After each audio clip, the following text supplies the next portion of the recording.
شان سے دنیا میں جیا کرتے ہیں، کبھی منبر، کبھی مسجد، کبھی زینت زندان بنا کرتے ہیں۔ ارباب علم و دانش، معزز اساتذہ کرام، میری بزم نفیس کے عزیز طلباء، السلام علیکم ورحمۃ اللہ وبرکاتہ۔ وعلیکم السلام ورحمۃ اللہ۔ آج مجھے جس موضوع پر آپ حضرات کے خیالات کو تفسیر کرنے کا موقع ملا ہے وہ علماء کی فضیلت کے مبارک عنوان سے معنون ہے۔ سامعین محترم، یہ دنیا تضادات کا مجموعہ ہے۔ یہاں بلندی ہے تو پستی بھی ہے، سیاہ ہے تو سفید بھی ہے، گرمی ہے تو سردی بھی ہے، بہار ہے تو خزاں بھی ہے، پھول ہیں تو کانٹے بھی ہیں، دن ہے تو رات بھی ہے،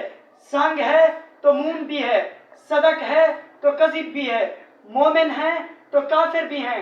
جاہل ہیں تو عالم بھی ہیں، داعی الی الخیر ہیں تو داعی الی الشر بھی ہیں۔ ان ازداد کے حکمت اور فلسفہ یہ سمجھ میں آتا ہے کہ ایک ضد کی پہچان اور قدر و قیمت اسی وقت ہوتی ہے جب اس کی دوسری ضد موجود ہو۔ جیسے عربی کا محاورہ ہے کہ تعرف الاشیاء بازدادها، یعنی اشیاء کو ان کی ضد سے پہچانا جاتا ہے۔ سامعین محترم، آپ ایک لمحے کے لیے سوچیں کہ اگر علماء حق نہ ہوتے تو کیا ہوتا؟ اس میں کچھ شک نہیں کہ اللہ کا دین کسی کا محتاج نہیں، لیکن علماء اسباب ہیں۔ یہاں ہر چیز کا کوئی نہ کوئی سبب ہے، ہر معلول کی علت ہے، ہر اثر کا کوئی مؤثر ہے۔ تو عالم اسباب کے پیش نظر یہ کہا جا سکتا ہے کہ اگر علماء نہ ہوتے تو نبی کے ورثاء اور خلفاء نہ ہوتے، اگر علماء نہ ہوتے تو اولیاء اور اتقیاء نہ ہوتے، اگر علماء نہ ہوتے تو قرآن و سنت کے تراجم و تفاسیر نہ ہوتی، اگر علماء نہ ہوتے تو ملحدوں اور بدعتیوں کو دین میں تحریف سے روکنے والا کوئی نہ ہوتا، اگر علماء نہ ہوتے تو عوام عقائد و عبادات اور حلال و حرام کے مسائل سے غافل رہتی، اگر علماء نہ ہوتے تو خود سرشاہوں کو شریعت میں ہیر پھیر سے روکنے والا کوئی نہ ہوتا، اگر علماء نہ ہوتے تو اکبر جیسے سر پھروں کو دین اکبر ایجاد کرنے سے کون روکتا؟ تاریخ شاہد ہے کہ جب کبھی کوئی فتنہ رونما ہوا، جب کبھی اسلام میں تحریف کرنے کی کوشش کی گئی تو علماء حق نے اس کی سرکوبی کے لیے اپنے تن من دھن کی بازی لٹا دی۔ سامعین محترم، وہ بھوکے پیاسے تو رہے، انہوں نے تانے اور گالیاں سنی، انہیں جیل کی کال کوٹڑیوں میں بھی جانا پڑا، انہوں نے اپنی پیٹھ پر کوڑوں کی ضربات بھی سہ لی، وہ مرحلہ دار ورسم سے بھی گزرے،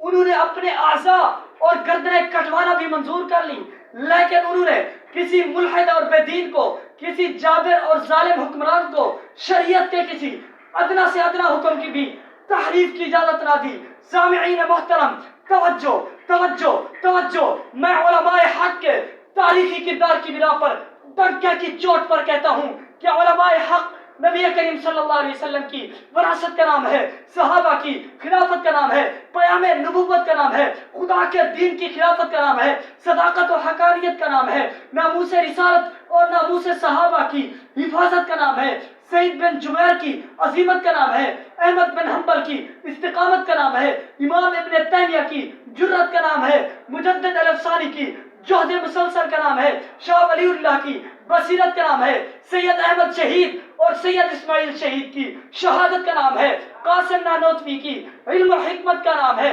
شیخ الہند کی غیرت کا نام ہے، مولانا محمد الیاس کی دعوت و تبلیغ کا نام ہے، عبید اللہ سندھی کی طرف کا نام ہے، حسین احمد مدنی کی عظمت اور شوق شہادت کا نام ہے۔ سامعین محترم، ان تمام علماء کا ایک ہی قول ہے کہ ہم نے تو دل جلا کر سر عام رکھ دیا، ہم نے تو دل جلا کر سر عام رکھ دیا، اب جس کا جی چاہے وہی پائے روشنی۔ اللہ تعالیٰ سے دعا ہے کہ اللہ تعالیٰ مجھے